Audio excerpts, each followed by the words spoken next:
எவ்வளவுதான் தூங்க ட்ரை பண்ணாலும் தூக்கம் வருது இல்லையா? அப்படி தூங்குனாலும் 2ஓ 3 மணித்தியாலம் மட்டும்தான் உங்களால தூங்க முடியுதா? அப்படிப்பட்டவங்களுக்கான தான் இந்த வீடியோ. ஸோ உங்களுக்கு தூக்கமின்மை ப்ராப்ளம் இருக்கிறத எப்படி சால்வ் பண்ணலாம் என்றத நம்ம பார்க்கறதுக்கு முன்னுக்கு, இதற்கு என்ன காரணம் அப்படின்றத நம்ம தெரிஞ்சு கொள்ளணும். ஸோ அந்த காரணத்தை நிவர்த்தி செய்தாலே வந்து நமக்கு தூக்கமே இல்லாம செய்யலாம். ஸோ இதுல முதலாவது காரணமா பார்க்கிறது வந்து சில மருந்துகளுடைய பக்க விளைவா இருக்கலாம். உதாரணத்துக்கு வந்து ஹை பிளட் பிரஷர், ஆஸ்துமா மற்றும் தைராய்டுக்கு பாவிக்கின்ற மருந்துகள், டிப்ரெஷனுக்கு பாவிக்கின்ற மருந்துகளுடைய பக்க விளைவுகள் இப்படியான காரணங்கள் இருக்கலாம். ஸோ நீங்கள் நெக்ஸ்ட் டைம் இந்த மருந்துகள் எடுத்துக்கொள்ளும் போது இதற்கு பதிலாக வேறு பிராண்ட்ஸோ அல்லது வேறு குரூப்ஸில் இருக்கிற மெடிசின்ஸோ நீங்கள் எடுத்துக்கொள்ளணும். ஸோ இதை வந்து உங்களுடைய டாக்டருடைய கன்சல்ட்டை கேட்டு தான் நீங்கள் எடுத்துக்கொள்ள வேண்டியதாக இருக்கும்.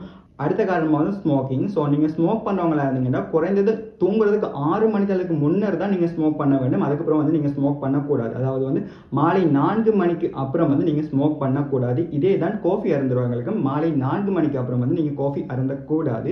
அடுத்து வந்து ஓவர் ஈட்டிங். நீங்கள் அதிகமாக சாப்பிடவே கூடாது. இரவில் உங்களுடைய வயிறு வந்து பாதி அளவுக்கு நிறைந்தாலே போதும். அதுவும் லைட் ஃபுட் தான் நீங்கள் எடுத்துக்கொள்ள வேண்டியதாக இருக்கும். அடுத்து வந்து ஸ்ட்ரெஸ் ஒரு காரணமாக இருக்கும். சில பேர் வந்து முறையற்ற ஸ்லீப் ரூட்டீனை பயன்படுத்துவீங்க. அதாவது வந்து ஒரு நாளைக்கு 10 மணிக்கு தூங்க ட்ரை பண்ணுவீங்க, 12 மணிக்கு ட்ரை பண்ணுவீங்க, 2 மணிக்கு ட்ரை பண்ணுவீங்க. அதே மாதிரி எழும்புற டைம் வந்து சில நேரம் 4 மணிக்கு எழும்ப ட்ரை பண்ணுவீங்க, 6 மணிக்கு எழும்ப ட்ரை பண்ணுவீங்க, 2 மணிக்கு எழும்ப ட்ரை பண்ணுவீங்க. இப்படி மாறி மாறி உங்களோட ஸ்லீப்பிங் ரூட்டீனை மாற்றவே கூடாது.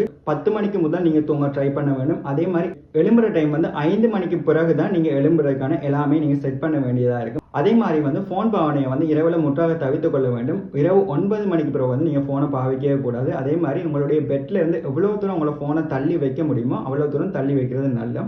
இதை தவிர வந்து சில காமனான ரீசன்ஸும் இருக்குது. அதை பற்றி நாம நெக்ஸ்ட் வீடியோவில் பார்ப்போம். அதே மாதிரி என்னென்ன ரெமடிஸை பயன்படுத்தி இந்த தூக்கமின்மையை இல்லாமல் செய்யலாம் அதை பற்றி நம்ம நெக்ஸ்ட் வீடியோவில் பார்ப்போம்.